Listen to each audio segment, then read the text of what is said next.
तस्मै श्रीगुरवे नमः। श्रीगुरुभ्यो नमः। हरि ओम्। सदाशिवसमारम्भां व्यासशङ्करमध्यमाम् अस्मदाचार्यपर्यन्तां वन्दे गुरुपरम्परां। श्रीव्यासगुरुपरब्रह्मणे नमः। सुखगुरुपरब्रह्मणे नमः। सोतगुरुपरब्रह्मणे नमः। श्री जगद्गुरु आदिशंकराचार्य गुरु परब्रह्मणे नमः। श्री विधुशेखर भारती श्री भारती तीर्थ महास्वामिने नमः। श्री विधुशेखर भारती महास्वामिने नमः। ఈరోజు మనం కృష్ణ చరిత్ర చెప్పుకుందామండి. శ్రీకృష్ణార్పణ.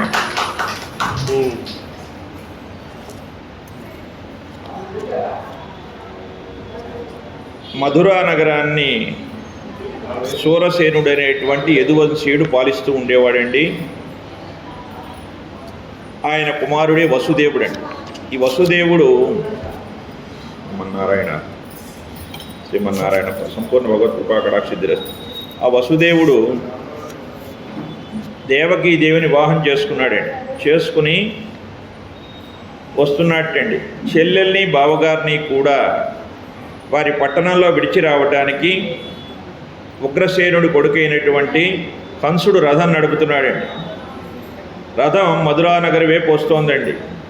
వస్తూ ఉంటే దారిలో ఆకాశవాణి చెప్పిందండి, ఓ కంస, సంతోషంతో నీ సోదరుని అత్తవారింటికి పంపుతున్నావు కదా, కానీ ఈమె గర్భంలో పుట్టేటువంటి 8వ కుమారుడు నీ ప్రాణాలు తీస్తాడు అని చెప్పిందండి. ఆ మాట వింటుండగానే కంసుడు కోపం తెచ్చుకున్నాడు. చెల్లెలు జుట్టు పట్టుకున్నాడండి. కిందకి దింపేసి కత్తి పైకెత్తాడండి. అది చూసి వసుదేవుడు అన్నట్ట, బావా, సాక్షాత్తు ఈమె నీ చెల్లెలు. అటువంటి చెల్లెల మీద ప్రేమతో నగలు ఇవ్వాలి, నాణ్యాలు ఇవ్వాలి, లేకపోతే వస్త్రాలు ఇవ్వాలి, కానీ ఇట్లా ఏదో గాలి కబురు వినేసి కత్తి ఎత్తి చెల్లెని సంహరించచ్చా? ఇది న్యాయమేనా? ఒకవేళ నీకు ఆకాశవాణి చెప్పిన మాట మీదే నమ్మకం ఉంటే ఈమె కడుపున పుట్టిన పిల్లలందరినీ కూడా ఎప్పటికప్పుడు తెచ్చి నీకు ఇచ్చేస్తూ ఉంటాను అన్నాడండి. వెంటనే కంసుడు అంగీకరించి వెళ్ళిపోయాడు. ఎందుకు అలా వెళ్ళిపోయాడంటే, యదువంశరాజులకు రాజ్యపాలన అర్హత లేదని నిన్న చెప్పుకున్నాము. యదువు శాపం పొందాడు కదండి. అందుకని వసుదేవుడును సూరసేనుడు కూడా రాజ్యభారం అంతా ఉగ్రసేనుడికి అప్పచెప్పారు. ఉగ్రసేనుడు రాజు అయినప్పుడు కంసుడే రాజ్యం చేస్తున్నాడు అనమాట. అటువంటి పరిస్థితుల్లో వీళ్ళు రాజ్యాన్నే వదులుకున్నవారు కాబట్టి వీళ్ళు మాట మీద నిలబడతారనే నమ్మకంతో ఆ కంసుడు వీళ్ళని వదిలి వెళ్ళిపోయాడండి. ఆడిన మాట ప్రకారం వసుదేవుడు తన భార్య అయినటువంటి దేవకీదేవి ప్రసవించినటువంటి మొదటి మగబిడ్డను తీసుకువెళ్ళి కంసుడికి అప్పచెప్పాడండి. కంసుడు తన బావ ఇచ్చిన మాట మీద నిలబడటం చూసి చాలా సంతోషించి, బావా, చెల్లెలి కడుపున పుట్టిన 8వ బిడ్డ కదా నాకు శత్రువు, అందుచేత వీడిని తీసుకువెళ్ళిపో అన్నాడండి. వసుదేవుడు సంతోషంతో తిరిగి వచ్చాడండి. రోజులు గడుస్తున్నాయండి. అలా 6 పిల్లలు పుట్టారండి దేవకీదేవి. నారదుడు కంసుడి దగ్గరికి వచ్చాడండి ఒకరోజు. నాయన కంస, మర్చిపోయినట్టున్నావు, నువ్వు పూర్వజన్మలో కాలనేమినే రాక్షసుడివి, యాదవులంతా కూడా దేవతలు, ఆ శ్రీమన్నారాయణుడు దేవకీదేవి గర్భాన నేను సంహరించడానికి పుట్టబోతున్నాడు అని వివరాలన్నీ చెప్పాడండి. దాంతో కంసుడికి మహా కోపం వచ్చిందండి. వచ్చేసి కత్తి పుచ్చుకుని ఆ దేవకీదేవి బిడ్డలందరినీ కూడా నరికి పారేశాడండి. ఈ ఘోర దృశ్యం చూసినటువంటి ఆ యొక్క రోహిణి అని ఉందండి, ఈ వసుదేవుడికి ఇంకొక భార్య, ఆవిడ కాస్త నంద గోకులానికి వెళ్ళిపోయిందండి. అక్కడ నందుడు అనే ఆయన రాజుగా పాలిస్తున్నాడు అక్కడ. అంటే ఆ గోకులంలో ఉన్న యాదవులకి ఆయన రాజు అనమాట. ఆయన భార్య పేరు యశోదాదేవి. వీళ్ళంతా కూడా బంధువులు అనమాట. అక్కడికి వెళ్ళి ఉంటోందండి. ఆ ఉంటూ ఉండంగా ఈ కంసుడు ఏం చేశాడు, ఈ దేవకీదేవిని వసుదేవుడిని కూడా కారాగారంలో పెట్టాడు. అట్లాగే తన తండ్రి అయినటువంటి ఉగ్రసేనుడిని కూడా బందికానాలో పెట్టేసి తానే రాజుగా పరిపాలన ప్రారంభించేశాడండి. ఆ దేవకీదేవి 7వ మారు గర్భం ధరించిందండి. శ్రీమన్నారాయణ యోగమాయని పిలిచి వసుదేవుని మరియో భార్య అయినటువంటి రోహిణి గర్భంలో ఈ యొక్క పిండాన్ని నిక్షేపింపజేశాడండి. అలా ప్రసవించిన బాలుడే బలరాముడు అనమాట. అయితే వాళ్ళందరూ కూడా దేవకీదేవికి గర్భం పోయిందనుకున్నారు. కంసుడు సంతోషించాడు. కొంతకాలానికి ఆ దేవకీదేవి 8వ మారు గర్భవతి అయిందండి. ఆమెకు నెలలు నిండుతున్నాయండి. కంసుని గుండెలో మృత్యుభీతి చుడి తిరుగుతోందండి. తిరుగుచ్చు, కుడుచుచ్చు, త్రాగుచ్చు, అరుగుచు కూర్చుండి లేచు చనవరతంబున్ హరితలచి తలచి జగమాహరిమయమని చూచె కంసుడు ఆరని ఎలుకన్. అంటే ద్వేషంతో ఉన్నట్టు ఏ పని చేస్తున్నంత నారాయణే కనిపిస్తున్నట్టు, అమ్మో వచ్చేస్తున్నాడు నన్ను చంపేస్తున్నాడు అనే భయంతో ఉన్నాడు. వాడికి హృదయానికి శాంతి లేదండి, మనసు ప్రశాంతత లేదు. ఏ క్షణంలో ఎట్నుంచి ఆ శ్రీమన్నారాయణుడు వచ్చి సంహరిస్తాడు అని భయం వేస్తోందండి వాడికి. ఆవిడికి దేవకీదేవికి నెలలు నిండుతున్న వేళ బ్రహ్మాది దేవతలంతా కూడా కారాగారంలో ప్రత్యక్షమయ్యి ఆ గర్భస్థుడైనటువంటి మహావిష్ణువుని పరి విధాలుగా ప్రార్థించారండి. ఆ దేవకీ వసుదేవులను ఆశీర్వదించారండి వాడు. శ్రీమన్నారాయణుడు కూడా విశ్వరూపంతో ఆ యొక్క దేవకీ వసుదేవులకు కనిపించి వసుదేవుడితో చెప్పాడండి, ఈ నేను పిల్లవాడి రూపంలో పుడుతున్నాను కదా, నన్ను తీసుకుపోయి ఆ యొక్క నందవ్రజంలో ఉన్నటువంటి దాన్ని బ్రేయపల్లె అంటారండి. ఆ బ్రేయపల్లె, రేపల్లె కాదండి, బ్రేయపల్లె. ఆ బ్రేయపల్లె దగ్గర యశోద గర్భిణిగా ఉంది. ఆవిడ కూడా ఇవాళ ప్రసవిస్తోంది. ఆమెకు యోగమాయ పుడుతుంది. ఆవిడని తీసుకొచ్చి ఇక్కడ ఉంచు, నన్ను తీసుకెళ్ళి అక్కడ ఉంచు అని చెప్పారండి. అది చెప్పిన తర్వాత భాద్రపద శుక్ల అష్టమి నాడు రోహిణీ నక్షత్రంలో అర్ధరాత్రి కాబోతున్న వేళ ఆ నారాయణుడు ఆ దేవకీ గర్భాన్ని ఆవిర్భవించాడండి. గంధర్వులంతా కూడా చక్కగా పాడారండి, పూలవాన కురిపించారండి. దేవతలంతా కూడా రంభాది అప్సరసులు ఆడారండి, ఆనందనాట్యం చేశారండి సిద్ధులు. ఇట్లా అందరూ కూడా సంతోషంగా ఉన్నారండి. తన కడుపు పడ్డాన్ని చూసి ఆ దేవకీదేవి కూడా చాలా సంతోషించిందండి. విలయ కాలమందు విశ్వమ్ము నీ పెద్ద కడుపులోన దాచు కడిమి మేటి నటుడ వీవు నేడు నా గర్భజుడవవుట పరమపురుష వేడదంబు కాదే. ప్రపంచాన్నంతా కూడా నీలో లయం చేసుకునే నువ్వు ఇవాళ నా గర్భంలో పుట్టడం చాలా సంతోషం తండ్రి అంది.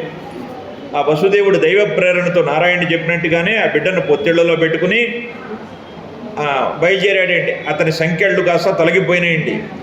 ఆ కావలి వాళ్ళంతా కూడా నిద్రలోకి జాలుకున్నట్ట. చెరసాల యొక్క తాళాలు కూడా తెరుచుకున్నాయండి. అలా బయలుదేరి వెళ్ళి యమునని దాటి ఆ యొక్క యశోద దగ్గరికి వెళ్ళాడండి. వెళ్ళిన తర్వాత ఆ యశోద పక్కన ఒక పిల్ల నిద్రిస్తోందండి. మనకి ఇలా చెప్పారు. నేను గత సంవత్సరం బృందావనం వెళ్ళినప్పుడు అక్కడ కథ ఏమిటంటే, యశోద ఇద్దరు పిల్లల్ని కందిట. ఒకరేమో అమ్మాయి, ఒకరేమో పిల్లవాడు. ఈ పిల్లవాడిని అక్కడికి తీసుకెళ్ళిన తర్వాత వీడిద్దరు కలిసి ఒకటైపోయారటండి. అక్కడ కథ స్థల పురాణం అలా చెప్తున్నారు. అంటే దాన్నే బాన్కీ బిహారీ టెంపుల్ అంటారు. అక్కడ జరిగిన కథ. అంటే ఇద్దరు కృష్ణులు ఒకటి కింద మారిపోయారని చెప్తారు అక్కడ. సరే, మొత్తం మీద కృష్ణుడిని అక్కడ ఉంచాడు. ఆ యొక్క యోగమాయని తీసుకుని వచ్చాడండి. ఆ పసిత్ పాపను తీసుకురాగానే కారాగారంలో దేవకి పక్కన పరుగోడు పెట్టాడండి. ఆ పాప కేవ్వుని ఏడ్చిందండి. ఆ రోదన వినంగానే కావలి వారంతా కూడా ఉలిక్కిబడి లేచి పరుగును కంసుడికి వార్త చెప్పారండి. అది విన్న వెంటనే కంసుడు కరవాలం చేత పట్టుకుని కారాగారానికి వచ్చాడండి. ఆ పాపని లాగేసి దేవకి బతిమాలుతోంతండి. అన్న శమింపుమన్న తగదల్లుడు కాదిది మేనకోడలో మన్ననసేయుమన్న విను మానిని చంపుట రాచపాడి గాదన్ సుకీర్తివై మనగదన్న మహాత్ములు పోవు త్రోవ పోవన్న భవ సహోదరి గదన్న నిను శరణంపు వేడదన్. అన్నా, ఇది ఆడపిల్లరా, మగపిల్లవాడు కాదు. నువ్వు చేయాల్సింది ఏమిటంటే పెద్దవాళ్ళు వెళ్ళిన బాటలో నడవాలి, అంతేగాని ఇట్లా ఒక ఆడపిల్ల మీద, అభాగ్యురాలి మీద ఇట్లా నువ్వు ప్రతాపం చూపించదురా అని బతిమాలిందండి. ఆ దుర్మార్గుడు ఎంతకీ వినలేదండి. ఆవిడంది, నీ మేనరుడు కదరా, నీకు ప్రాణాపాయం తెచ్చేది, ఇది ఆడబిడ్డ, వదిలిపెట్టింది. అయినా సరే పైకి విసిరాడండి. ఆ పాపని విసిరి కింద కత్తి పెట్టుకుని నుంచున్నాడండి. ఆవిడ కింద పడితే నరికేద్దామని. కానీ చాలా ఆశ్చర్యకరంగా ఆ పాప 8 చేతులతో శంఖ చక్ర గదాశూలాలతో నిలబడిందండి ఆకాశంలో. ఆవిడే యోగమాయ అన్నమాట, ఆదిశక్తి. కంస, పరమ క్రూడువై తోడబుట్టిన చెల్లెలి బిడ్డలందరినీ కూడా చంపేశావు. అది చాలక ఆడ శిశువుని నన్ను కూడా నరుకుదామనుకున్నావు. కానీ దుర్మార్గుడా, నేను చంపేవాడు నాతోనే పుట్టాడు. నీ కాలం మూడంగానే ఆయన వచ్చి నిన్ను సంహరిస్తాడు అని చెప్పి అంతర్ధానం అయిపోయిందండి ఆవిడ. అలా అయిన తర్వాత ఆ కంసుడికి క్రోధం అంతా పోయిందండి. క్రోధం స్థానంలో భయం వచ్చేసిందండి. కత్తి విసిరేసి చేతులు కట్టుకుని చెల్లెల దగ్గరికి, బావగారి దగ్గరికి వెళ్ళాడండి. నేను పాపిష్టివాడిని, శిశువులను సంహరించిన ఘాతకుడిని, క్రూరుణ్ణి, బతికి తెచ్చిన వాడిని, నన్ను క్షమించండి అని కాళ్ళ మీద పడ్డాడండి. అంటే వీడంతా ఎటువంటి వాడంటే అద్దె జుట్టు లేకపోతే కాళ్ళు పట్టుకునేటువంటి దుర్మార్గుడండి. తర్వాత వాళ్ళతో అలా చెప్పి వాళ్ళని కాస్త కారాగారం నుంచి విడుదల చేశాడండి. చేసిన తర్వాత భవనానికి వచ్చేసాడండి. వచ్చేసి మంత్రులందరినీ పిలిచి రాజ్యంలో ఇరుగు పొరుగు ప్రాంతాలు ఎక్కడైనా సరే ఆ మధ్యనే పుట్టిన శిశువు ఎవరైనా కనపడితే సంహరించేయమని ఒక ఆజ్ఞ పడేశాడండి. తర్వాత ఇంకా ఏమన్నట్టు నారాయణ స్మరణతో జీవితం కలిపేటువంటి సాధువుల్ని, ఋషుల్ని, యజ్ఞయాగాదులు చేసేవాడిని కూడా సంహరించేయమని ఆజ్ఞించాడండి. దాంతో కంసుని అనుచరులు దుర్మార్గమైన పనులు చేయటం మొదలెట్టారండి. సాధు సజ్జన హత్యలతో వాళ్ళకున్న శక్తులన్నీ కోల్పోయారండి. ఇక్కడ నందుడు తన భార్య యశోదకి కుమారుడు పుట్టాడని తెలుసుకున్నాడండి. పరమానందంతో చక్కగా వేదవేత్తలందరినీ పిలిపించాడండి. పుణ్యవచనాది కర్మలు జరిపి జాతకర్మ జరిపించాడండి. అందరికీ కూడా గోదానాలు, సువర్ణదాన, రక్తదానాలు చేశాడండి. ఆ గోకులంలో వాళ్ళంతా కూడా తమ ప్రభు కుమారుని చూడటానికి ఎన్నెన్నో కానుకలు తెచ్చారండి. పొడుగాటి చొక్కాలు ధరించారట, తలపాగాలు పెట్టుకున్నారట. ఆడవాళ్ళు కూడా వస్తున్నారట అనుకుంటున్నారట. ఏమి నోము ఫలమో ఇంత పొద్దు వార్త ఇంటి అబలలార వీణులలరా, మన యశోద చిన్ని మగవాణిని కనినట, చూచివద్దు అమ్మ సుధతులారా. అందరూ కూడా సంతోషిస్తూ అనుకుంటున్నారట. తర్వాత పిల్లవాడికి చక్కగా నీళ్లు తల్లి రక్ష కట్టారటండి. పైగా పాట పాడుతున్నారు. జోజో కమలదనేక్షణ జోజో మృగరాజ మధ్య జోజో కృష్ణ జోజో పల్లవ కరపద జోజో పూర్ణేందు వదన జోజో ఎనుచున్. లోకానంతా కూడా జోకొట్టి నిద్రపుచ్చగల నా పరమాత్మకి ఈ గోపకాంతలంతా కూడా హరిరక్ష అని చెప్పి ఆయనకి రక్షగా చెబుతున్నారండి. ఆయన నవ్వుకుంటూ నిద్ర నటిస్తున్నట్టండి. ఇలా వేడుకలు జరుగుతూ ఉన్నాయి. శుక్లపక్ష చంద్రులాగా బాలుడు చక్కగా పెరుగుతూ ఆటలాడుతున్నాడండి. ఈ నందుడు ఏటేటా కూడా కప్పం కట్టించుకుంటూ ఉంటాడు. ఆ కప్పం కట్టడానికి వసుదేవుడు వెళ్ళాటండి. వెళ్ళిన తర్వాత అక్కడ వసుదేవుడు కాదండి, నందుడు వెళ్ళాడు. నందుడు వెళ్ళి వసుదేవుడిని చూశాడండి.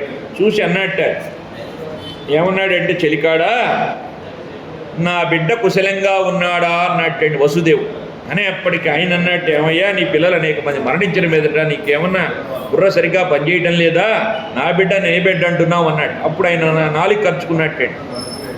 నాదే పొరపాటు, వచ్చిన పని అయింది కదా, వెంటనే మీ పల్లెకి వెళ్ళు, రాక్షసులు తిరుగుతున్నారని చెప్పి పంపించేసేటండి. ఈ కంసుని పరివారంలో ఒక ఆమె పేరు పోతనండి. ఈమె వాడవాడలా తిరుగుతూ పసిపాప ఏడుపు ఎక్కడ వినిపిస్తే అక్కడ ఆ ఇంటికి వెళ్ళిపోయి ఆ బిడ్డకి బలవంతంగా వాళ్ళు ఒప్పుకున్నా లేకపోయినా పాలిచ్చే నెపంతో ఆ పిల్లల్ని చంపేస్తోంది. అలా వెళ్తూ ఉంటే ఒక చోట ఈమెకి ఈ యొక్క గోకులంలో పిల్లవాడి ఏడుపు వినిపించిందండి. ఆవిడ వచ్చేసి గొగబా పిల్లవాడికి పాలు పట్టడం మొదలెట్టిందండి. ఈ యశోద రోహిణి, ఎవరమ్మా నువ్వు, మా బిడ్డ అందరి దగ్గర పాలు తాగడు అని చెప్తున్నా సరే గట్టిగా పట్టుకుని ఆ పిల్లవాడిని పాలు ఇవ్వడం మొదలెట్టిందండి. కృష్ణుడు కూడా దొంగ నిద్ర నటిస్తున్నాడండి. ఆవులు ఇస్తూ ఆమె పాలు తాగుతున్నట్టుగా తాగుతూ ఆ రాక్షసి శరీరంలో ఉన్న శక్తి అంతా లాగేశాడండి. ఆ బాధ భరించలేకపోయిందండి. ఏం పిల్లాడమ్మా, నా ప్రాణాలు పీల్చేస్తున్నాడు విదిలించబోయిందండి. ఆ నందనందుడు చక్కగా ఒక్క పీలుపుతో దాని జీవధాతువులని లాగేస్తే కేవ్వు నరిచి నేల కూలిపోయిందండి. ఆ అరుపు విన్నటువంటి యశోదారోహిణులతో పాటు గ్రామంలో వారంతా అదిరిపడి వెళ్ళి చూస్తే అక్కడ రాక్షసి దేహం మీద ఈ కృష్ణుడు ఈ పిల్లవాడు ఆడుకుంటూ కనిపించాడండి. రోహిణిను యశోద కలిసి దిష్టి తీశారండి పిల్లవాడికి. తర్వాత నందుడు వచ్చిన తర్వాత ఆ యొక్క పూతన దేహాన్ని అంతా ముక్కలుగా పెద్ద ఈ మూల నుంచి ఆ మూలకి ఒక 1/2 కిలోమీటర్ పొడుగు ఉందిటండి. దాన్ని అంతా కూడా ముక్క నగి దహనం చేశారు. ఇప్పుడు ఎలా రావాలండి, రక్త మాంసాలు తినేటువంటిది దుర్గంధం రావాలి, కానీ సుగంధం వచ్చింది. ఎందుకు అలా వచ్చిందంటే పరమాత్మకి పాలిచ్చింది. ఇక్కడ అంటే మనకి సమయం తక్కువ ఉన్నప్పటికీ బలి చక్రవర్తికి ఒక కూతురు ఉందండి. ఆ కూతురు ఏంటంటే ఈ వామనుడు రూపంలో స్వామివారు వచ్చినప్పుడు చూసి, ఆహా ఇటువంటి పిల్లవాడు నాకు పుడితే బాగుండు, ఇతనికి పాలిస్తే బాగుండని కోరుకుందండి. తర్వాత ఈయన ఎప్పుడైతే పాతాళంలోకి బలి దొక్కేశాడు, కోపం తెచ్చుకుని ఈయన చంపేద్దామని. అంటే 2 విరుద్ధ భావనలు, ఒకటి ప్రేమగా అనుకుంది, ఇంకోటి ద్వేషంగా అనుకుంది. ఆ 2 భావనలు కూడా ఆయన తీర్చాడండి. ఆవిడ పాలిచ్చే అవకాశం ఇచ్చాడు, చంపే అవకాశం ఇచ్చాడు. తర్వాత ఎప్పుడైతే అట్లా అయిన తర్వాత ఆమెలోంచి ఒక జ్యోతి వెళ్ళి నారాయణలో కృష్ణుడిలో కలిసిపోయింది. ఇట్లా వేడుకలు జరుపుతున్నారండి అందరూ కూడా. ఒక రోజుటంటే అందరూ వేడుకలు జరుపుతూ హడావిడిలో ఉన్నారు. కృష్ణుడు బయట ఉయ్యాల్లో పడుకోబెట్టారటండి. అక్కడికి ఒక బండి వస్తుందండి. ఆ బండి నిండా కూడా తినుబండారు ఉన్నాయిటండి. ఆ బండి ఎవరు లేకపోయినా దాని అంతా అదే వస్తుందండి. అప్పుడు ఈ పిల్లవాడు ఒక్క తన్ని తన్నట్టండి ఆ బండిని. తన్నేప్పటికీ అది ఆకాశంలోకి ఎగిరి కింద పడిపోయి తుక్కు అయిపోయిందండి. అందరూ కూడా ఆశ్చర్యంగా వెళ్ళారు. అది ఒక రాక్షసుడిగా మారింది. వాడినే శకటాసురుడు అంటారండి. అలా వాడు చనిపోయాడండి. తర్వాత తృణావర్తుడనే రాక్షసుడు వచ్చాడండి. పెద్ద సుడిగాల్లాగా వచ్చేసి గోకులం అంతా కూడా దుమ్ము రేపి మనిషి కనపడరానంత చీకటి చేసేసాడండి.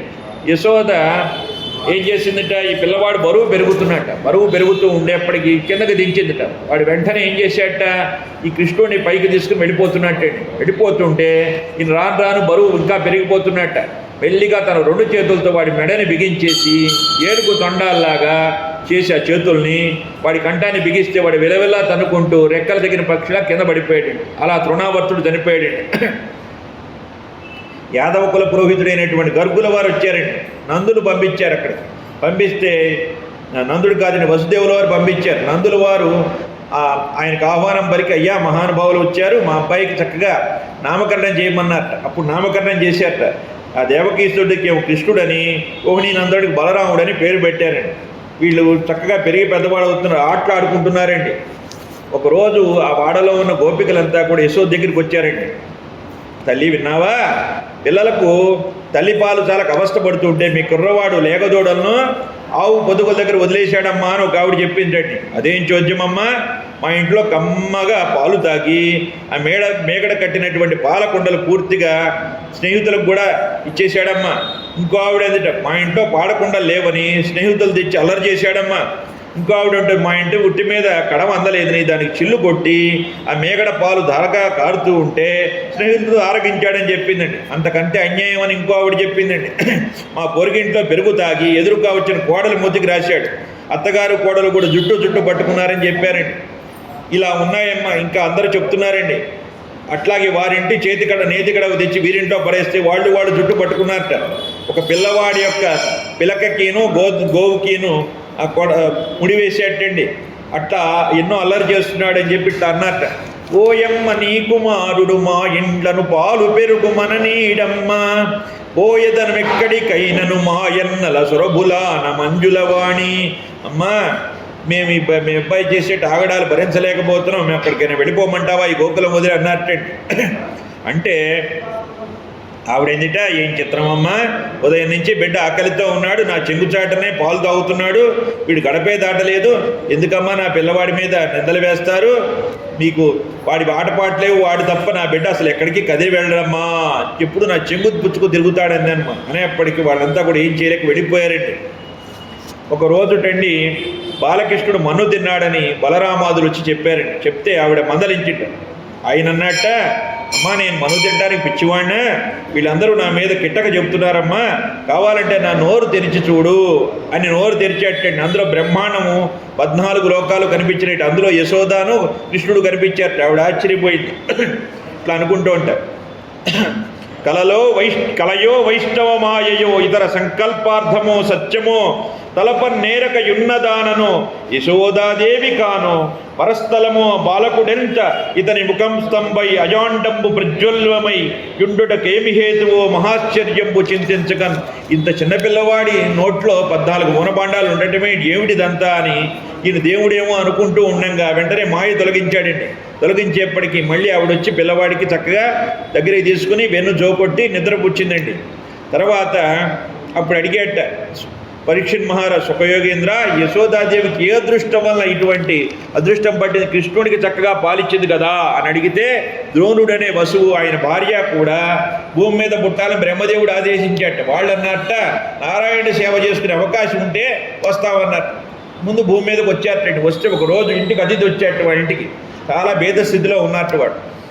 ఆ అతిథి వస్తే పాపం ఆవిడ ఇవ్వటానికి ఏమీ లేవుటండి. పాపం ఇంట్లో పక్కన ఉన్నటువంటి అంగడికి వెళ్ళి కాస్త సరుకులు అడిగింది. అడిగితే ఆ దుర్మార్గుడు ఈవిడ వక్షస్థలాన్ని చూసి చాలా వ్యంగ్యంగా, అవి నాకు ఇస్తే నేను ఇస్తా అన్నట్టు. దాంతో ఆవిడ తన వక్షస్థలానికి కోసి ఇచ్చేసింది మహాతల్లి. పాపం ఇచ్చి వాడి మొహాన కొట్టి ఆ సరుకులు తీసుకువెళ్ళింటాడు. అతిథికి అట్లాగే పాపం గుడ్డ అడ్డం పెట్టుకుని పాపం వడ్డించిందటండి. ఆ పుణ్యం వలన ఆవిడ కృష్ణుడికి పాలిచ్చేటువంటి అదృష్టం పట్టిండండి ఆ తల్లికి. మరి ఈ వసుదేవుడును దేవకికి ఎలా పుట్టాడంటే, ఆవిడ సామాన్యురాలండి. 6 పిల్లల్ని కోల్పోయిందండి మహాతల్లి. 6 పిల్లల్ని కోల్పోయి సహనంతో ఓర్పుతో ఉందండి. అందువల్ల ఆవిడికి కృష్ణుడు పుట్టాడండి. సామాన్యురాలు కాదు ఆవిడ కూడా. అంటే నిజానికి కశ్యపుడును అదితేనండి వాళ్ళు అట్లా పుట్టారు. అయితే మనకు అనిపిస్తుంది ఒక్కోసారి కష్టాలు వస్తూ ఉంటాయి, వచ్చినప్పుడు ఈ దేవుడు మనకి పని చేయట్లేదు, దేవుడు మార్చేటి మంచి మతాలు కూడా మారిపోతున్నారు. కానీ 3 లక్షణాలు ఉండాలండి మనకి. ఒకటి, మనకి ఏదైనా అనారోగ్యం ఉండాలి. రెండోది, ఆర్థికంగా లాస్ అయి ఉండాలి, అంటే నష్టం ఉండాలన్నమాట. మూడోది, మనం ఎవడైనా తిట్టేవాడు ఉండాలి. ఈ 3 ఎవరికైతే ఉన్నాయో వాడి పక్కన దేవుడు ఉంటాడండి. కానీ వాడు అర్థం చేసుకోలేక దేవుడు వదిలిపెడతాడు.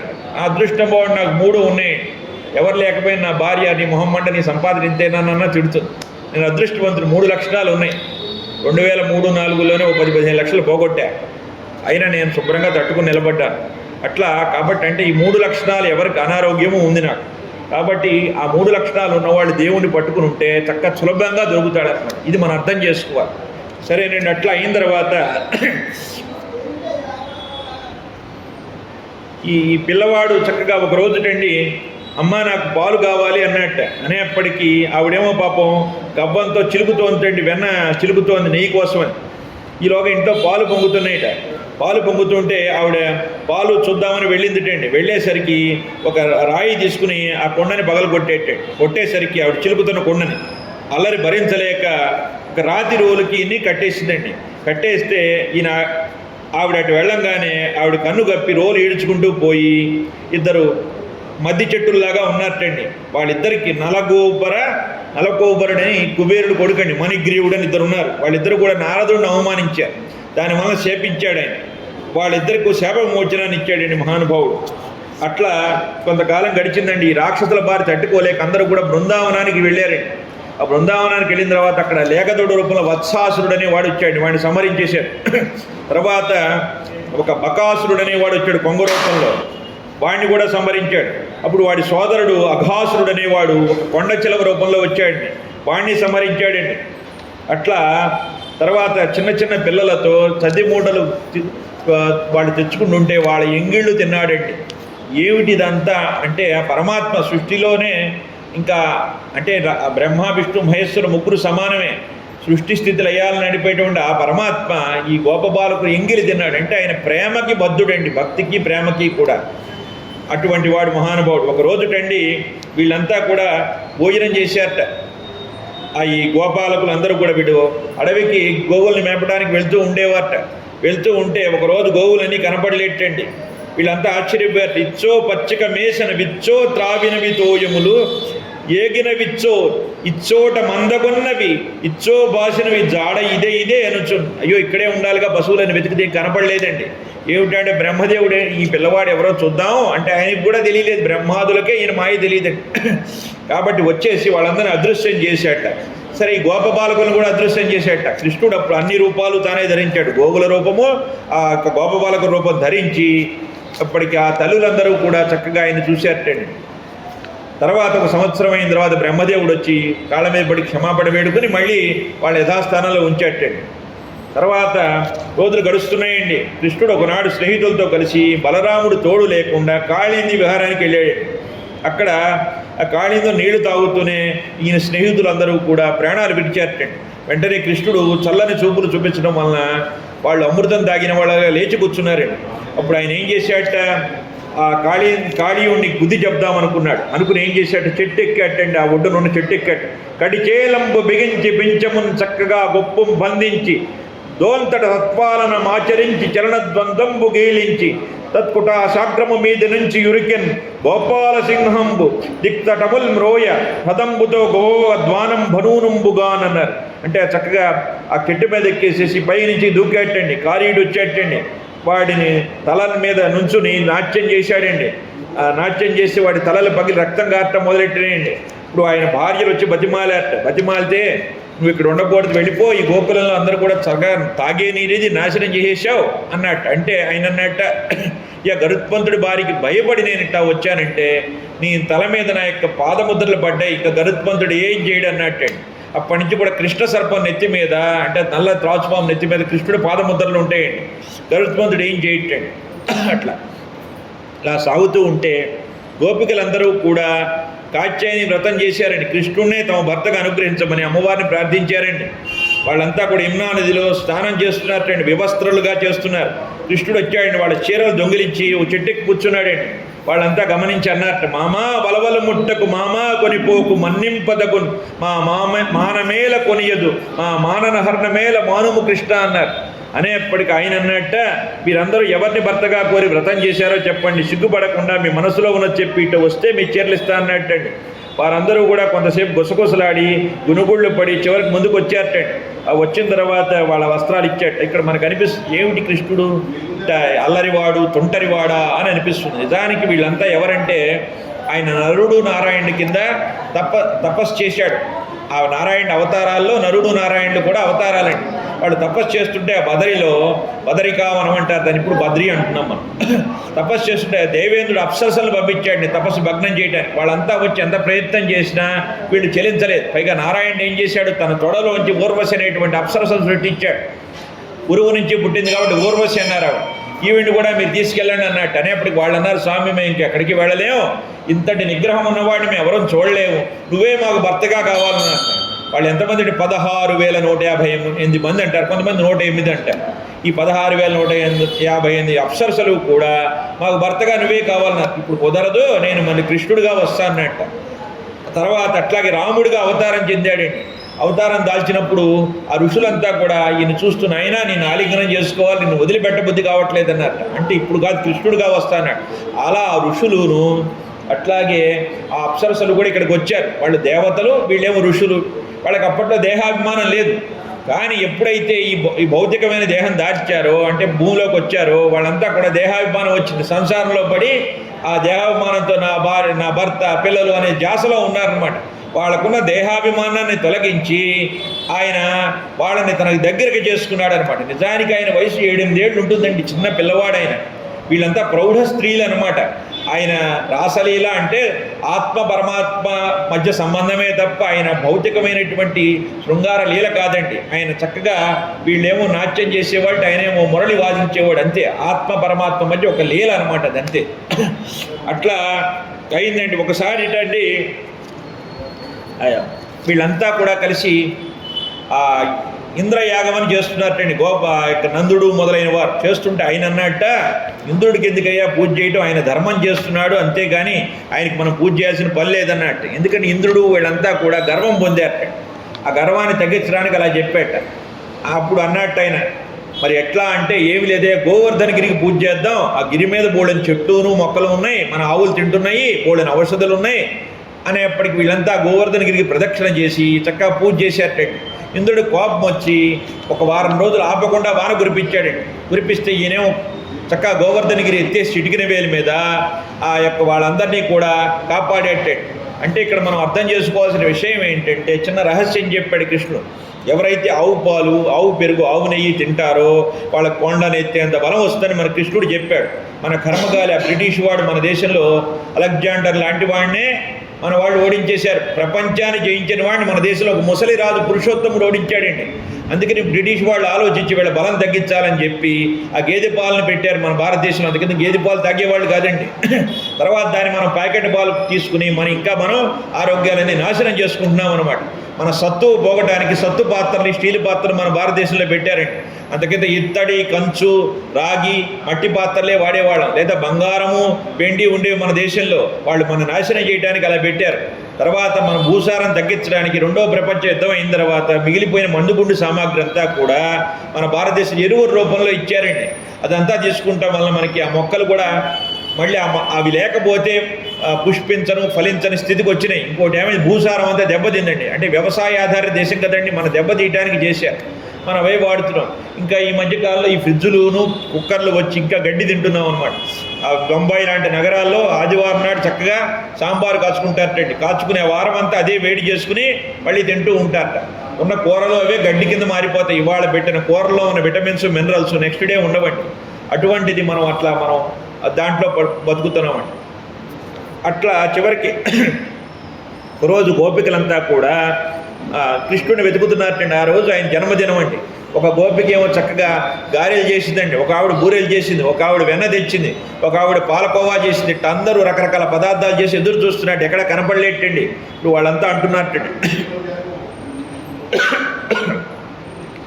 నల్లనివాడు పద్మనయనంబులవాడు కృపారసంబుపై దల్లెడువాడు మౌళి పరిసత్పిత పింఛమువాడు నవురాజిల్లెడు మోమువాడొకడు చెల్వల మానధనంబు తెచ్చే ఓ మలియలార మీ పొదల మాటున లేడు గదమ్మ చెప్పరే. ఓ చెట్టా కృష్ణుడు ఎక్కడున్నాడు, పుట్ట ఎక్కడున్నాడు, తూనిగా ఎక్కడున్నాడు, అట్లా అందరిని అడుగుతున్నట్టండి. ఆయన ఆలస్యంగా వచ్చేటండి మహానుభావుడు. వచ్చేప్పటికి వాళ్ళంతా కూడా అన్నారట, కృష్ణ ఇప్పటిదాకా ఏ ఓపికింటికి వెళ్ళొచ్చావు, మేము నీకోసం ఎదురు చూస్తుంది అన్నారు. అంటే ఆయన అన్నట్ట, నేను దుర్వాసుడు అనేటువంటి ఋషి ఇంటికి వెళ్ళాను, ఆయన పెట్టినటువంటి భోజనాన్ని ఆరగించాను, నాకు కడుపు నిండిపోయింది అన్నట్టు. అనేప్పటికీ వాళ్ళు అన్నారు, ఇది అన్యాయం కృష్ణ, నువ్వు అబద్ధం చెబుతున్నావు. అంటే ఎక్కడున్నాడు ఆయన అంటే నది అవతల ఒడ్డున్నాడు అన్నట్టు. మేము వెళ్ళలేమని చెబుతున్నావా అంటే కాదు, కావాలంటే మీరు వెళ్ళండి అన్నట్టు. వాళ్ళు ఒడ్డుకు వెళ్తే అక్కడికి ఎట్టా వెళ్ళాలో తెలియలా. అప్పుడు అన్నట్టు ఆయన వాళ్ళ దగ్గర కృష్ణుడి దగ్గరికి వచ్చారట. అడిగితే ఆయన అన్నట్ట, కృష్ణుడే గనక అస్కలిత బ్రహ్మచారి అయితే యమునా దారి వనండి అనేప్పటికీ వాళ్ళు అలా వెళ్ళి చెప్తే యమున దారిచ్చింది. ఆశ్చర్యపోయారు, ఇదేమిటి మాతో నాట్యం చేస్తున్నాడు, మాతో శృంగార చేష్టలు చేస్తున్నాడు అనుకున్నారు. సరే తర్వాత అక్కడికి వెళ్ళిన తర్వాత దుర్వాసుడి దగ్గరికి వెళ్ళి ఈయనకి తయారు చేసిన పలహారాలన్నీ ఆయనకి పెట్టారు. ఆయన శుభ్రంగా భోజనం చేశాడు. వెళుతున్నప్పుడు అడిగారట, స్వామి మేము మళ్ళీ తిరిగి వెళ్ళాలి, మాకు ఏదైనా మంత్రం చెప్పంటే ఆయన అన్నట్ట, నేను దుర్వాసుడనే ఋషుని, నేను దుర్వా అనే పసరు తప్ప ఏమీ భోజనం చేయను, కాబట్టి నేను దుర్వా అనే పసరు తప్ప ఇంకేది తినని వాడైతే యమునా దారి అని అడగండి అన్నాడు. అనేప్పటికి వీళ్ళంతా అక్కడికి వచ్చి అలాగే చెప్పారటండి. చెప్తే యమున దారిచ్చింది. ఆశ్చర్యపోయారు. కృష్ణుడిని అడిగితే ఆయన చెప్పాట, నీ సృష్టి అంతా కూడా నేను ఒక్కడనే పురుషుడిని, మిగతా అందరూ స్త్రీలే, నాకు స్త్రీ పురుష భేదభావాలు లేవు, అందుకని ఏమిటంటే నేను ఏ విధమైనటువంటి శృంగార భావంతో ఉండనన్నట్టు. ఇంకోటి ఏం చెప్పాట, ఆ దుర్వాసుడు కూడా ఏది తిన్నా కూడా దుర్వా అనే పసరులాగా భావించి తింటాడు, అందుకని మీరు పెట్టినవన్నీ ఆయన రుచితో సంబంధం లేకుండా తిన్నాడు, ఆయన ఒక ఋషి అన్నట్ట. అట్లా జరిగిందండి. ఇంకా మనం కొంతమంది సందేహాలు వస్తాయి కృష్ణుడి మీద. నిజానికి ఆ గోపికలే ఆయన ఆలింగనం చేసుకునేవారు. ఒక గోపికండి తన గట్టిగా హృదయం మీద చేయి పెట్టుకుందండి. ఆవిడికి పిల్లలు పుట్టారు కానీ పాలు రావట్లేదండి. ఆ కృష్ణుడి చెయ్యి చిన్న పిల్లవాడండి, 7-8 ఏళ్ల పిల్లవాడే. ఎప్పుడైతే తగలగానే ఆవిడికి పాలు వచ్చినాయిటండి ఆ పిల్లలకి ఇవ్వడానికి. ఒక గోపిక తన ఉదరం మీద చేయి పెట్టుకుంది. ఆవిడ దోషం ఉందండి. ఆ గర్భదోషం పోయి ఆవిడికి పిల్లలు పుట్టారు. తర్వాత ఒక గోపిక మొహం మీద చేయి పెట్టుకుందండి. ఆ మొహం మీద చేయి పెట్టుకుంటే ఆవిడ కురూపిగా ఉండేది, సుందరాంగిగా మారిపోయిందిట. అట్లా వాళ్ళందరూ కూడా ఆయన్ని చేరుకుని తరించారండి. ఆయన బ్రహ్మభావంతో చిద్విలాసంగా ఉంటూ ఆ యొక్క వేణువుని ఊదుతూ ఉండేవాడు అనమాట. వాళ్ళు తన్మయులే ఉండేవాళ్ళు. అది వాళ్ళ మధ్య సంబంధం, ఆత్మ పరమాత్మ సంబంధం అండి. తర్వాత కంసుడు ఏం చేశాట, కేసి అనే దానవుని పంపించాడు, మనం సంహరించాడండి.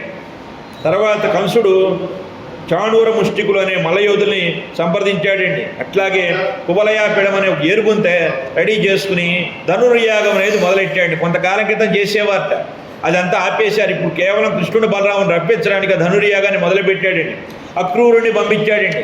ఆయన రాగానే యాదవులంతా కూడా చక్కగా ఆయన్ని స్వాగతం చెప్పారండి. ఇట్లా కంసుడు యాగం పెట్టాడు, రావాలంటే వాళ్ళంతా కూడా గోపికలంతా ఏడ్చారటండి.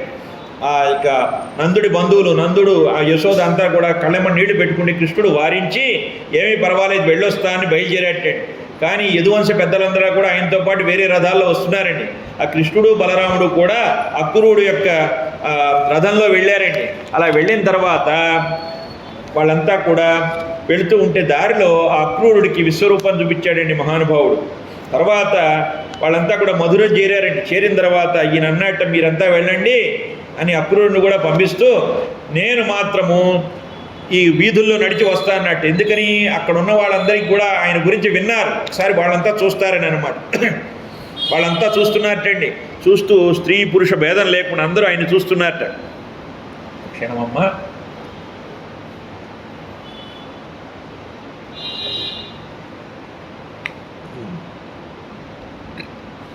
వీడటే రక్కసి విగత జీవక చన్నుబాలు ద్రాపిన మేటి బాలకుండు, వీడటే నందుని వెలదికి జగమెల్ల ముఖము చూపిన ముద్దులాడు వీడటే మందలో వెన్నలు దొంగిలి దర్పించి మొక్కిన దాపనీయుడు వీడటే అలయించి వ్రేతల మానమ్ము లొరరాడిన లోక సుందరుడు వీడు లేకున్న పురము అటవీ స్థలంబు వీనిని పొందని జన్మము విగత ఫలము వీనిని పలుకని వచనము విహతరకము వీరిని చూడని చూడ్కులు వృధలు అనుకుంటున్నారటండి. అంటే ఆయన లేకపోతే పురం అంతా అటవీ స్థలం అయిపోతున్నారు. ఆయన చూడని జన్మే కళ్ళు కాదన్నారన్నమాట. ఆయన పొందకపోతే వృధా అన్నట్టు. అంటే ఏమిటి? ఆయన చేరుకోవాలి ఆయన పాదాలు, అది వాళ్ళ ఉద్దేశం. ఆనంద తన్మయులై ఉన్నట్టండి. తర్వాత ఆయన ఒక రజకుడి ఇంటికి వెళ్ళేటండి. నాకు కొత్త బట్టలు కావాలంటే వాడు రాక్షసుడు అనేక మందిని పీడించాట. వాడిని కొద్దిగా బట్టలు తీసుకున్నట్టండి. తర్వాత అట్లా వెళ్తూ సుధాముడని ఒక అతను ఉన్నాడండి. ఆయన చాలా భేదవాడండి. పూలమాల కడుతూ నారాయణ భక్తుడండి.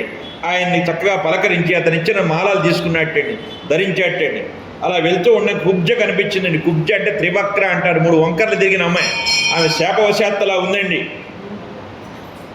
ఎవరు అమ్మవారు అమ్మాయివి నువ్వు? నీ పేరేమిటి? ఈ చందన లేపనాలు ఎవరి కోసం తీసుకెళ్తున్నావు అన్నాడండి. ఆవిడ రోజు కంసుడి దగ్గరికి వెళ్ళి ఈ చందన లేపనాలు అవి రాస్తూ ఉంటుందండి. ఆవిడంది పైగా ఏమన్నాడు? సుందరాంగి అన్నట్టు. అనేప్పటికీ నాయన అందరూ నన్ను ఆట పట్టిస్తున్నారు, నువ్వు కూడా అలా అంటావా? అందరికీ అందచందాలు ఎక్కడి నుంచి వస్తాయి? నీ కంసుడు దాసిని, త్రివక్ర అంటారు. లేపన విద్యలో నాకు నేర్పున్నది, నీకు చక్కగా సుగంధం రాయాలని ఉంది అని చెప్పి రాసిందిటండి. రాస్తే ఆయన అన్నట్టు సంతోషంతో చందన లేపనాన్ని పూసుకుని ఆమె ఒక కాలితో ఆమె పాదం తొక్కిబట్టి 2 వేళ్లతో ఆమె చుముకాన్ని పైకెత్తి లాగేటండి. లాగేప్పటికీ ఆమె వంకర్లన్నీ పోయి చక్కని చుక్కలాగా అయిపోయిందండి. అట్లా ఆమెను కరుణించాడండి. తర్వాత వీళ్ళు వస్తూ ఉంటే ధనుర్యాగ మండపానికి వచ్చారండి. అక్కడ ఆ ధనస్సుని చక్కగా విరిచేసేటండి. ఆయన విరిచేసేప్పుడు ఆ ధ్వనికి మధురాగ్రం అంతా కూడా గదగదలాడిందండి. కంసుని గుండె నిబ్బరం అంతా జారిపోయిందండి. తర్వాత వీళ్ళు ధనుర్యాగ మండపానికి వస్తున్నారండి. కోలయాపిడమని ఏనుగు వచ్చిందండి, దాన్ని సంహరించారు. తర్వాత చాణూర ముష్టికులు వచ్చారండి. వచ్చేప్పటికి వాళ్ళిద్దరిని కూడా సంహరించేశారండి. కంసుడు అన్నట్ట యాదవుల బాధకులు ఇద్దరిని కూడా కొట్టండి, చంపండి అన్నట్టు. అనేప్పటికీ వీళ్ళు వాడిని ఆ కంసుడిని కాస్త ఆ మాటలు అనేప్పటికీ ఈయన ఒక లేడీ మీద దూకేటువంటి సింహంలాగా వాడి మీద దూకేట. వాడి కిరీటం జారిపోయింది. గుండె మీద ఒక గుద్దంగానే వాడు ప్రాణాలు పోయినాయండి. తర్వాత ఆ కంసుడి సోదరులంతా వచ్చారండి. బలరాముడు పరిగ ఆయుధంతో వాళ్ళందరినీ చంపేశాడండి. తర్వాత తాతగారైన ఉగ్రసేనుణ్ణి, తల్లిదండ్రుని కూడా చెరసాలు విడిపించాడండి.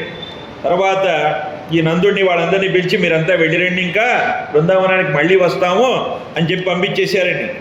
తర్వాత వీళ్ళు కృష్ణుడు బలరాముడు కూడా సాందీపనే అనే మహర్షి దగ్గరికి వెళ్ళి ఉపనయనం చేసుకున్న తర్వాత మహర్షి దగ్గర విద్య నేర్చుకున్నారండి. ఎందుకు వాళ్ళు గురువు గారి దగ్గర విద్య నేర్చుకున్నారంటే కృష్ణం వందే జగద్గురు అంటారు. మరి భగవద్గీత చెప్పిన వాడు లోకానికి అటువంటి మహానుభావుడు, లోక మర్యాద పాటించాలి, గురువుని ఆశ్రయించాలని చెప్పడం కోసం అలా చేశాడండి. తరువాత అక్కడ వాళ్ళకి సుధాముడు అనేటువంటి కుర్రవాడితో పరిచయం ఏర్పడిందండి. ఆ పిల్లవాడు కృష్ణ భక్తుడండి.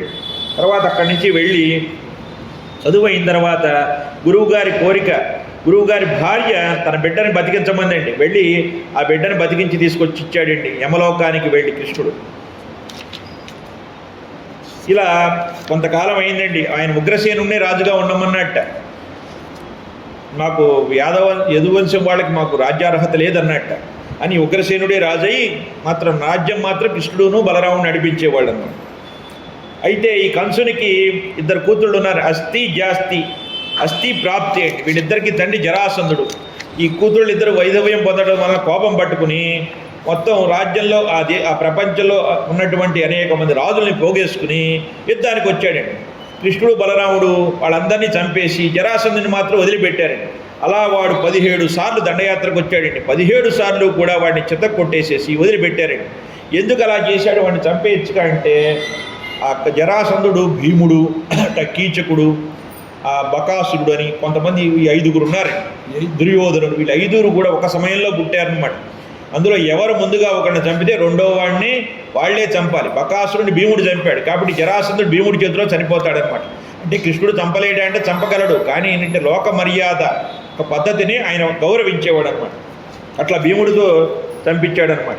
అయితే ఈ జరాసంధుడు ప్రతిసారి అంటే రాముడిగా ఉన్నప్పుడు ఆయన అయోధ్య నుంచి కష్టపడి ఆ లంక వరకు వెళుతూ రాక్షసులను చంపాడు. కానీ కృష్ణుడుగా వచ్చిన తర్వాత రాక్షసుల్ని దుర్మార్గులైన రాజుల్ని తన దగ్గరికే రప్పించుకున్నాడండి. తర్వాత ఒకసారి కాలయవనుడు అనేవాడు ఉన్నాడండి, మహా గర్విష్ఠండి. వాడు ఒకరోజు అనేక మందిని జయిస్తున్నట్టండి. నారదుడు వెళ్ళి కృష్ణ బలరాములను ఉన్నారయ్యా, వాళ్ళతో యుద్ధం చేయి, నీకు తగిన వాళ్ళు అంటే వచ్చేటండి. వచ్చేప్పటి కృష్ణుడు పరిగెడుతూ ఉంటే ఆ కాలయవనుడు అన్నట్టు పెద్ద వీరుడు అన్నారు, నువ్వు పారిపోతున్నావు అని వెంబడబడ్డట. అలా ఆయన పరిగెడుతూ గుహలోకి వెళ్ళేటండి. అక్కడికి వెళ్ళేప్పటికీ నేల మీద ఒక ఆయన నిద్రపోతూ ఉన్నట్టండి. ఈయనేమో పక్కన కనిపించకుండా దాక్కున్న తర్వాత వాడు వచ్చి ఈయనే కృష్ణుడు అనుకుని ఆ పడుకున్న ఆయన ఒక తను దన్నాడు. ఆయన కళ్ళు తెరిచి చూడంగానే వీడు బూడిదైపోయాడు. అంటే ముచ్చుకుందుడని ఉన్నాడండి, మాందాత గారి కొడుకండి. ఎప్పుడో రామాయణ కాలంలో ఆయన దేవతలకు యుద్ధంలో సహాయం చేసి వాళ్ళ వర ప్రభావంతో కొన్ని యుగాల పాటు నిద్రపోయేటండి మహానుభావుడు. ఆ నిద్రపోయి అప్పుడు లేచేట. ఆయన మహాతపస్విట. ఆయన తపశ్శక్తి వలన ఈ కాలయవనుడు చనిపోతాడనమాట. అందుకని చెప్పి ఆ కృష్ణుడు అలా చేశాడనమాట. తర్వాత ఇదంతా ముచ్చుకుందుడికి కూడా ఇంకొక జన్మెత్తుతావయ్యా నువ్వు అని చెప్పాట. ఆ జన్మెత్తిన తర్వాత దాన్ని చేరుకుంటామని వరం ఇచ్చాట. తర్వాత భీష్మకుడు అనే ఒక రాజుగారు ఉన్నాడండి. ఆయన విదర్భ దేశాన్ని పాలిస్తూ ఉన్నాడండి. ఆయనకి రుక్మి, రుక్మరథ, రుక్మకేతు, రుక్మబాహు, రుక్మనేత్ర అని 5 కుమారులు ఉన్నారండి. వీళ్ళు 5గురికి కూడా రుక్మిణి అనే ఆవిడ సోదరిగా పుట్టిందండి. ఇక్కడేమో బలరాముడికి యుక్త వయసు రాగానే రైవతుడు అనే ఆయన రేవతి అనే అమ్మాయినిచ్చి వివాహం చేసేసాడండి. కృష్ణుడు ఈ యొక్క రుక్మిణి గురించి విన్నాడండి. ఆవిడ కూడా ఈయన గురించి విందండి. ఎట్టయినా సరే కృష్ణుడే భర్తగా వరించిందటండి. ఈ విషయం తెలిసినటువంటి రుక్మిణి ఏం చేశాట, తన స్నేహితుడైనటువంటి శిశుపాలుడికి విడిచి వివాహం చేద్దామని ఏర్పాట్లన్నీ చేశాడండి. ఆవిడ చాలా విచారించి తన శ్రేయస్సు కోరే అగ్నిజ్యోతులనే బ్రాహ్మణుని పిలిచిందండి. కృష్ణుడికి కోసం రాయబారం పంపించిందండి. ఆయన వెళ్ళి ద్వారకకి వెళ్ళి అంతా చెప్పేటండి. చెప్తే కృష్ణుడు వెంటనే బయలుదేరి వచ్చాడండి. వచ్చి ఆవిడ్ని కాస్త తీసుకుని వెళ్ళి వివాహం చేసుకున్నాడు. ఆవిడ తీసుకువెళ్తూ ఉండగా రుక్మి అడ్డపడ్డాడు. ఆ రుక్మికి జుట్టు గొరిగేసేసి వాడి మీసం తీశాడు. ఎందుకని వాడు చెడ్డవాళ్ళతో సహవాసం చేస్తున్నాడు కాబట్టి. అలా ఆయన ఆ యొక్క రుక్మిణిని వివాహం చేసుకున్నాడు. తర్వాత సత్రాజిత్ కూతురైన సత్యభామని వివాహం చేసుకున్నాడండి. అట్లా ఆయన 8 మంది భార్యలు వివాహం చేసుకున్నాడండి. నిజానికి 8 మంది భార్యలు కూడా ఏమిటంటే కాళింది, మిత్రవింద, నాగ్నచితి, భద్ర, లక్షణ అనే రాజకుమార్తెలు వివాహం చేసుకున్నాడు. జాంబవతిని కూడా రుక్మిణి, సత్యభామ, జాంబవతి వీళ్ళందరూ 8 మంది రాణులు. నిజానికి 8 మంది రాణుకాలు ఆయన అస్కలిత బ్రహ్మచారిని అనిమాద్యష్ట సిద్ధులు అనమాట. అష్టసిద్ధుల్ని కూడా ఆయన మాస్టరీ చేసేసాడు అనమాట. తర్వాత నరకాసురుడు అనేవాడు లోకాన్ని పీడిస్తున్నాడండి. 16,000 మంది రాజకుమార్తెల్ని 16,158 రాజకుమార్తెలను చెరలో బంధించాడండి. అట్లాగే అనేక మంది రాజకుమారులను బంధించాడండి. కృష్ణుడు బయలుదేరి వెళ్తున్నట్ట నరకాసురుడు యుద్ధానికి. సత్యభామ నేను కూడా వస్తానందట. ఇద్దరు వెళ్ళారండి. యుద్ధం జరుగుతూ ఉంటే కృష్ణుడు మూర్ఛపోయాట. దానికి మూర్ఛ నటించాడు. అప్పుడు సత్యభామ విల్లంబులు అందుకుని ఆ నరకాసురుడిని సంహరించింది. ఎందుకు అలా జరిగింది అంటే కృష్ణుడు సంహరించలేడా అంటే ఆ నరకాసురుడు సాక్షాత్ భూదేవి కొడుకండి. ఈ భూదేవే సత్యభామ అంశ, భూదేవి అంశే సత్యభామ అనమాట. ఆయన ఏం వరం కోరుకున్నట్ట బ్రహ్మదేవి అడిగితే నాకు చావు లేకుండా ఉండాలంటే కుదరదయ్యా అంటే నాకు తల్లి చేతుల్లో చావు ఇమ్మన్నట్టు. తల్లి ఎప్పుడు పిల్లల్ని చంపదు కదా అని. ఇప్పుడు సత్యభామగా ఆవిడ పుట్టిందనమాట. ఆవిడే వచ్చి ఆ నరకాసురుడిని సంహరించింది. అట్లా తల్లి చేతిలో చనిపోయాడు అనమాట. అప్పుడు ఆవిడ అతని చెరలో ఉన్నటువంటి రాక్షసులను అందరినీ ఆ యొక్క రాజకుమార్తెలను అందరినీ కూడా విడిపించి వాళ్ళందరినీ వివాహం చేసుకుని వాళ్ళకి వివాహ అంటే భార్య స్టేటస్ ఇచ్చాడన్నమాట, స్థితి ఇచ్చాడు. తర్వాత ఇంకా ఏం చేశాడు, అక్కడ ఉన్నటువంటి బంధువులైన రాజులందరినీ వదిలిపెట్టాడు. వాళ్ళందరూ కూడా సంతోషంగా కృష్ణుడికి దాసులం స్వామి ఎప్పుడైనా సరే మీకు ఎప్పుడు పిలిస్తే అప్పుడు వస్తామన్నట్టు. అట్లా నరకాసురుడిని సంహరించాడండి. తర్వాత కృష్ణుడికి ప్రద్యుమ్నుడని, సాంబడని అనేక మంది పిల్లలు పుట్టారండి. పుడితే ఆ ప్రద్యుమ్నుడికి ఒక కొడుకు పేరు అనిరుద్ధుడండి. ఈ అనిరుద్ధుడిని ఉష అనేటువంటి బాణాసురుడి కూతురు వరించిందండి. ఈ బాణాసురుడు బలిచక్రవర్తి కొడుకుల్లో ఒకడండి. ఈ బాణాసురుడికి కూతురైన అమ్మాయి వరించడం వలన ఆ అనిరుద్ధుడిని కాస్త చిత్రరేఖ అని చెప్పి ఆ ఉష యొక్క చెలికెత్తి తీసుకువెళ్ళి ఆయన ఆ అమ్మాయి శయ్యా మందిరంలో ఉంచిందండి. వాళ్ళిద్దరూ కూడా సంతోషంగా గడుపుతున్నారు. ఈ బాణాసుడికి ఈ విషయం తెలిసి అనిరుద్ధుడిని బంధించాడండి. అప్పుడు నారదుడు చెప్పగా విని కృష్ణుడు వెళ్ళి ఆ బాణాసుడికి 9 చేతులు ఉంటాయండి. అతని ద్వారపాలకుడిలాగా శివుడు ఉన్నాడండి. ఆ శివుడితో యుద్ధం చేశాడు. శివుడు కూడా మూర్ఛ వచ్చినట్టుగా పడిపోయాడు. వాళ్ళిద్దరూ ఒకటేనండి, శివకేశవులకు భేదం లేదు. ఆయన మూర్ఛ వచ్చినట్టు పడిపోయిన తర్వాత కృష్ణుడు వెళ్ళి వాడి 998 చేతులు నరికేసి 2 చేతులు అట్టే పెట్టాడు. ఎందుకంటే కన్యాదానం చేయాలి కాబట్టి. ఆ ఉషని ఇచ్చి అనిరుద్ధుడికి వివాహం చేశాడండి అప్పుడు బాణాసుడు. అట్లా అనిరుద్ధుడితో ఉషకి పరిణయం అయిపోయిందండి. ఇలా కొంతకాలం జరుగుతోందండి. ఆ కృష్ణుడు అనేక రకాలుగా కూడా ధర్మాత్ముల్ని కాపాడేవాడు. పాండవులు 5 అండి, అట్లాగే కౌరవులు 100 మంది అండి. కానీ ఎప్పుడు కృష్ణుడు ధర్మాత్ములైన పాండవులకే సహాయం చేస్తూ ఉండేవాడు. వాళ్ళు లక్క ఇంట్లో దగ్ధమయ్యేప్పుడు కాపాడాడు. ద్రౌపదికి మాన సంరక్షణ చేశాడు. ఎన్నోసార్లు వాడు అడవిలో దుర్వాసుడు ద్వారా అవమానం పొందుతున్నారట, అప్పుడు కూడా వాళ్ళని కాపాడాడు. ప్రతిసారి కాపాడాడు. అలాగే వాళ్ళ కోసమని రాయబారిలాగా వెళ్ళి రాయబారం చేశాడండి. చివరికి యుద్ధం జరిగిందండి. ఆ యుద్ధంలో పాండవులను గెలిపించాడండి. గెలిపించిన తర్వాత చూడండి, ఆయనకి రాగద్వేషాలు ఉండవండి. అభిమన్యుడు తన మేనరుడే కదా, చనిపోతాడని తెలుసు. అయినా కూడా ఆయన ఏంటంటే ధర్మాన్ని గెలిపించేప్పుడు కొంతమంది వెళ్ళిపోతూ ఉంటారు. ఆయన రాగద్వేషాలకు అతీతంగా ఉండేవాడు. ఆ యుద్ధం జరుగుతూ ఉన్నప్పుడండి, ఆ యుద్ధంలో భేరీల మోతలో ఏం వినపడేది కాదుట. అప్పుడు అర్జునుడు ఏం చేశాడు, కాళ్ళతో తన్నేవాటిని అవన్నీ భరించాడు. పరమాత్మ లోకానికి అధినాయకుడైన కృష్ణుడు ఆ అర్జునుడు కాళ్ళతో తంతుంటే భరించాడండి. అట్లాగే అనేక బాణాలు వేస్తే ఆ బాణాలన్నీ ఆయన గుచ్చుకునేవిట. యుద్ధం అయిన తర్వాత అర్జునుడు గొప్పగా నేను గెలిచాను బావా అన్నట్ట. సరే రథం దిగమన్నట్టు దిగేప్పటికి ఒక్కసారి వాళ్ళు దిగి పక్కకి వెళ్ళంగానే రథం అంతా దగ్ధం అయిపోయాడు. అదేమిటంటే ఈ రథం ఎప్పుడో కాలిపోయేది, నేను ఉన్నా కాబట్టి ఇంతకాలం ఉంది అని చెప్పేటండి. ఎన్నో అస్త్రాలు వేసినా కూడా ఆయన ఉండటం వల్ల ఏం అవ్వలేదండి. ఎన్నో రకాల అవమానాలు భరించాడండి ఆయన. రాజసూయాగం జరుగుతూ ఉంటే శిశుపాలుడు అవమానించాడండి. ఆ శిశుపాలుడి శిరస్సును ఖండించాడండి. తర్వాత దంతభక్తుడు దండ ఎత్తి వస్తే వాడిని కూడా సంహరించాడండి. వాళ్ళే జయవిజయులకు మూడోసారి పుట్టారండి వాళ్ళని సంహరించాడు. తర్వాత సాలువుడు అనేవాడు వస్తే వాడిని సంహరించాడు. పౌండ్రక వాసుదేవుడు అనేవాడు ఉన్నాడండి, వాడిని కూడా సంహరించాడు. నేనే కృష్ణుడిని అసలు వాసుదేవుని అన్నట్ట అని వాడు యుద్ధానికి వస్తే వాడిని సంహరించాడు.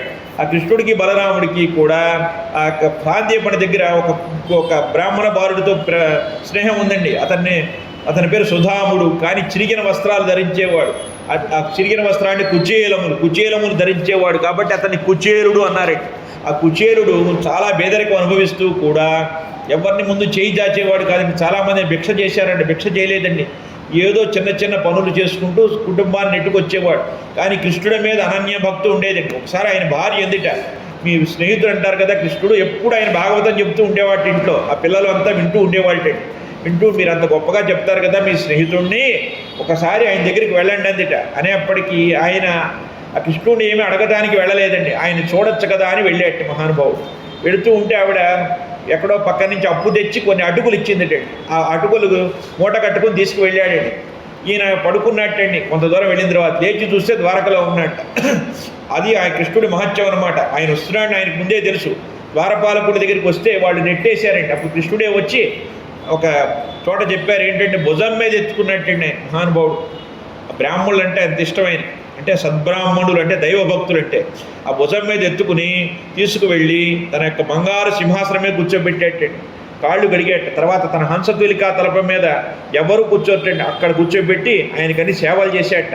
షడ్రశోభితమైన భోజనం పెట్టి ఆయన బాగా ఆదరించి చిన్ననాటి విషయాలన్నీ చెప్పుకున్నట్ట. తర్వాత మిత్రమా నా కోసం వచ్చావు కదా, ఏమైనా తెచ్చావు అంటే ఈయన వైభవం చూశాడు. అంతా బంగారమయం అయి ఉంది. అంతా కూడా రాణులు వాళ్ళంతా మంచి మంచి వజ్రాల రత్నాల ఆభరణాలు ధరించారు. అంతా బంగారుమయంగా ఉంది. తెచ్చిన అటుకులు ఇవ్వలేకపోయాడు. అప్పుడు కృష్ణుడే అతను దాచిపెట్టిన మూటలోంచి అటుకులు తీసుకున్నాడు. ఎందుకని అలా తీసుకున్నాడంటే ఈ కుచేరుడు ఏం చేశాట, గురువుగారి గురుకులంలో ఉన్నప్పుడు గురుపత్ని ఏం చేసి కొన్ని అటుకులు ఇచ్చింది. ఈయన బాల్య చేష్టలతో చిన్నపిల్లవాడు తెలియక ఆకలి వేసేసి అటుకులన్నీ తనే తినేశాడు. కృష్ణుడికి పెట్టలేదండి. అప్పుడు మరి అతను ఆ విధంగా రుణగ్రస్తుడయ్యాడు. ఆ రుణం ఎలా పోగొట్టాలి, వీడు అటుకులు ఇస్తేనే పోతుంది. అందుకని బలవంతంగా అటుకులు గుప్పెడు తీసుకున్నట్ట. తీసుకోగానే రెండో గుప్పెడు తీసుకుంటుంటే రుక్మిణీదేవి ఆపిందండి, స్వామి ఇప్పటికే సమస్త సంపదలు ఇచ్చేశారు, ఇది కూడా ఇస్తే రేపు మన ఇద్దరం కూడా వెళ్ళి ఆయన గేటు ముందు కూర్చోవాలి ఆ యొక్క ద్వారం దగ్గర అని చెప్పింది. ఈయన అనుకున్నాడు నాకు ఆయన ఏమి ఇచ్చాడు, నేనేం తీసుకున్నాను అనుకున్నాడు. అనుకుని వెళ్ళి వచ్చేసాడు. వచ్చేస్తే ఇంటికి వచ్చేప్పుడు పెద్ద దివ్య సౌధం ఉందిట. ఆ సౌదాన్ని చూసి ఆశ్చర్యపడి ఇది ఎక్కడో దారి తప్పొచ్చాను వెళ్ళిపోతుంటే ఆ పరిచారికలంతా వచ్చి పిలిచారట. ఇది మీ ఇల్లేనండి అని ఆయన భార్య వచ్చిందిట. ఆశ్చర్యపోయాడు. కానీ దేవుడి మీద భక్తితో ఉండి గర్వహంకారం లేకుండా నారాయణ స్మరణలో గడిపి ఆయన చేరుకున్నట్టే. ఈ కుచోలోపాక్యం అన్న వాళ్ళ కష్టదరిద్రాలు దశిస్తాయండి, వాళ్ళు హాయిగా సుఖంగా ఉంటారు. అట్లా కృష్ణుడు లోకాలని కాపాడుతూ ఉన్నాడు. ఆ పరీక్షిత్ మహారాజు సంరక్షించాడని చెప్పుకున్నామండి మనం. అట్లా అర్జునుడికి సుభద్రనిచ్చి వివాహం చేశాడు. ఆ తర్వాత అభిమన్యుడు పుట్టాడు, అభిమన్యుడికి పరీక్షిత్తు పుట్టాడు, ఆ పరీక్షిత్తును సంరక్షించాడండి మహానుభావుడు. అట్లా కాలం గడుస్తోందండి. ఒకరోజు ఏమైందిట, ఈ బలరామకృష్ణులు చక్కగా ఉత్సవం జరుపుతున్నట్టండి. యాదవులంతా కూడా కృష్ణ బలరాముల కాలంలో వాళ్ళే ఎక్కువగా అందరి మీద గెలిచేవాళ్ళ. తర్వాత వాళ్ళ స్నేహితులు పాండవులు, వాళ్ళు భారతదేశం అంతా కూడా రాజ్యం వెళ్తున్నారు. వీళ్ళు గర్వం వచ్చిందండి యాదవులకి. ఒకరోజు ఋషులు వచ్చారటండి. ఋషులు వస్తే వీళ్ళంతా కూడా సాంబుడు అనేటువంటి కృష్ణుడు కొడుకు ఆడవేషం వేశారండి. వేసి యువతి గర్భవతి అయి ఉందయ్యా, ఈమెకు ఆడపిల్ల పుడుతుందా, మగపిల్లవాడు పుడతాడని అన్నట్టు. వాళ్ళ విషయం గ్రహించి ముసలం పుడుతుంది, ఈ ముసలంతో మీ యాదవ మనిషి నాశనం అవుతుంది అన్నట్టు. దాంతో వాళ్ళంతా గదగడలాడి చూస్తే తీరా ముసలం పుట్టించండి. అదంతా కూడా కృష్ణుడికి చెప్తే విప్రశాపానికి తిరుగులేదయ్యా, మీ మద అహంకారానికి ఇదే ప్రాయశ్చిత్తం అన్నట్టు. వాళ్ళు శరణ వేడితే ఒక పర్వతం మీద దీన్ని అరగదీయమని పంపించేటండి. వాళ్ళు అహోరాత్రులు అరగదీస్తే చివరి ఒక ముక్క మిగిలిందండి, దాన్ని పారేశారండి. ఆ ముక్కని చేప మిగిలిందండి. ఆ చేప మింగిన దాన్ని జాలరి పట్టి కోసి ఆ ముక్కని ఇంత వాడిమూలకు బాణం తగిలితే వేటకు బాగా ఉపయోగపడుతుంది, దాన్ని తీసుకుపోయి వేటాడటానికి వెళ్ళేటండి. ఈ విషయం అంతా తెలిసిన తర్వాత కొన్నాళ్ళకి ఏమైందిట, ఆ కృష్ణ బలరాములంతా కూడా ఒక ఉత్సవం జరుపుకుంటున్నారటండి. ఆ ఉత్సవం జరుపుతూ ఉంటే యాదవులంతా మదిరాపాన మత్తులయ్యి ఆ సముద్రం ఒడ్డున పడి కొట్టుకున్నారటండి. వీళ్ళు ఏం చేశారు, పర్వతం దగ్గర అరగదీయమంటే సముద్రం దగ్గర అరగదీశారండి. ఎప్పుడైతే అరగదీశారో ఆ యొక్క దాని రజన లాంటిది పడి అక్కడ మొక్కలు వచ్చినాయండి. ఆ మొక్కలతో వాళ్ళు కొట్టుకుని చచ్చిపోయారు అందరూ. బలరాముడు యోగ మార్గాన ఆ యొక్క ఆదిశేషుల్లో కలిసిపోయాడండి. కృష్ణుడు ఏం చేశాట, ప్రభాసం అనే చోట ఓ చెట్టు వెనకాల విశ్రాంతి తీసుకున్నట్టండి. ఆయన పాదాన్ని ఇలా ఆడిస్తున్నట్టండి. ఆ పాదం ఆడిస్తూ ఉంటే అప్పుడు ఈరోజు బోయవాడు బాణం వేసేటట్టు. ఆ బాణం వేసేప్పటికీ ఆ బాణం గుచ్చుకుని ఆయన దేహాన్ని వదులుతున్నట్టండి. ఆయన పారబడ్డట్ట బోయవాడు. నువ్వే వాలివయ్యా, గత జన్మలో నువ్వు ఉన్నప్పుడు నేను